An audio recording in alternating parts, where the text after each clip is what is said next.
कोके मीठी मीठी बात हमके रोका नहीं आज, कोके मीठी मीठी बात हमके रोका नहीं आज। हे धनिया हे धनिया तनी बूझा हमार परेशानिया।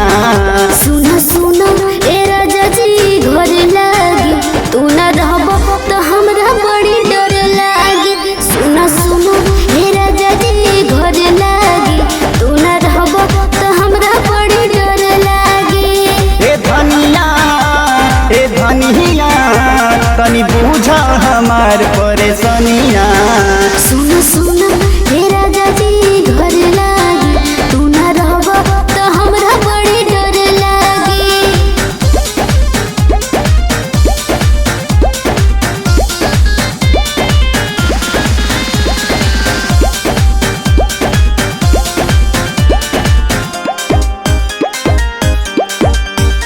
ए जरूरी कवन बा मजबूरी कवन बा, छोड़ के जाता रहम के बहरवा। कैसे दिन कटी हो कैसे रात कटी हो, कैसे रहब अकेले भवनवा। जिंदगी जिए के पड़ी ये रानी, जिंदगी जिए के पड़ी ये रानी, चाहे केतनो होके परेशानी। ए धनिया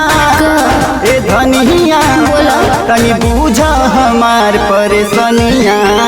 सुना सुना सुना सुना ए राजा जी घर लागी, तू ना रहबो तो हमरा बड़ी डर लागी। सुना सुना ए राजा जी घर लागी, तू ना रहबो तो हमरा बड़ी डर लागी।